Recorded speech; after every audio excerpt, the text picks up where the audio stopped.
How are you today? I'm pretty good. Good. We're just gonna get you back here and get the weight here, okay? Okay.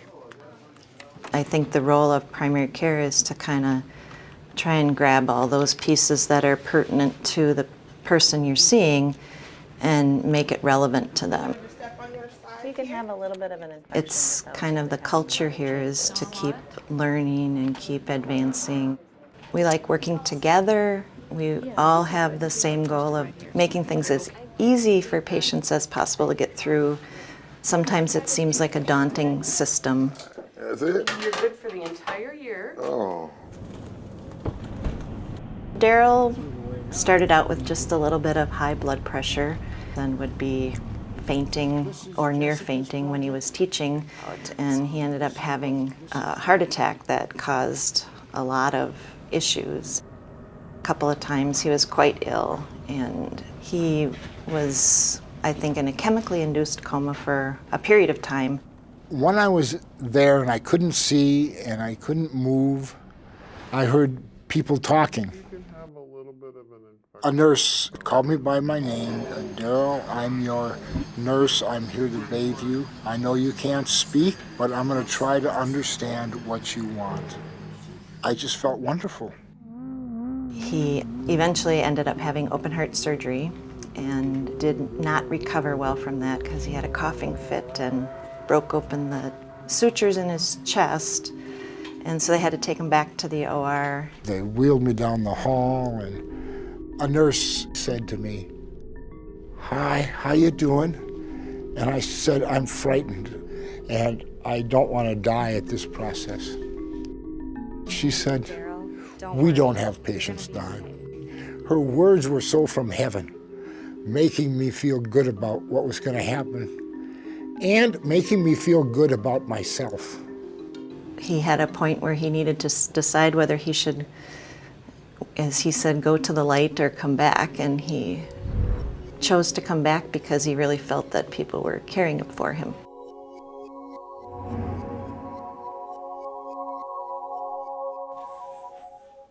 Over the last, let's say, 15 years, I had maybe 4 heart attacks. So Wayne is somebody who had some pretty significant uncontrolled hypertension. I was weighing almost 400 pounds, and I couldn't even hardly breathe. I couldn't hardly walk, couldn't hardly do nothing. He had some congestive heart failure, so his heart wasn't really beating as effectively as it should have. And some of the issue was he didn't take his medications the way they were prescribed. And that's what she do. She told me if I didn't quit doing this and quit doing that, she's gonna see me up in the hospice. You know, and I didn't want to go up in the hospice, so I tried to change my ways. Myself and the pharmacist, we set up his pill boxes for him, and he came in once a week to get them filled for a while. Thought things were going well, then we went to every 2 weeks, and I think they're still filling them once a month for him.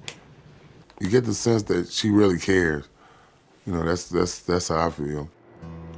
Coming in and seeing people cared about him and remembered him, that was when he decided that he would engage. And actually, he has improved his heart function significantly since he started coming here. She told me if I can do this, do that, do this, she said you have a good chance of living, and I'm still alive. That's been 3 years ago. All my good experiences in any hospitals have been in Hennepin County. There's a reason why people don't take medications, and we need to figure out what that reason is for each different person. I took my meds this morning, right on time. I got fears. I got fears about returning to work. I got fears about facing students again. Feel up for doing 10 minutes again today? Yep. He wants to be able to stand in front of a classroom for several hours. What does he need to do therapy-wise to be able to do that? So it takes several visits of talking and finding out their lifestyle. Because she's tailoring her conversation, I think, to the patient. I try to gear it towards the level of education and lifestyle. All righty. I'm just gonna turn on the scale here real quick. All right. Try to start out by not talking about their chart, by asking them how they've been. So I'm having a whole bunch of problems right now. And I would really like to talk to a psychiatrist. So he had another significant loss in his life, and it seemed that he was having more trouble with sleep and mental health issues than maybe physical problems. Oh, you don't like. I'm trying not to cry. Well, there's no rules with crying. You just have to ask and then listen. In the really hard time of his son's death, I did give him my pager number. I think just having that access made him feel a little more comfortable and willing to trust me that I really did want to help. Come in. Hi, Daryl. Hi. How are you doing? Good, it's good to see you. Good to see you, too. I feel like I can talk about my other problem. It's really hard to trust somebody and to share with them intimate details of your life.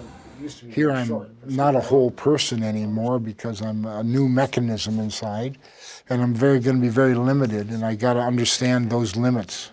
It takes time to develop that, and I just think it's a wonderful thing. It makes me feel very good. It's better to kind of help guide to make their own decisions and their own path rather than that I'm gonna, fix things. I can't really fix things.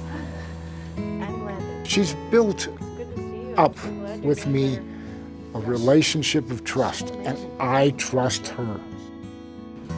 I think the best one is when you really make that connection and you kind of see the light go on and the person like, oh, I can take care of this, or they really want to work together and get improved health.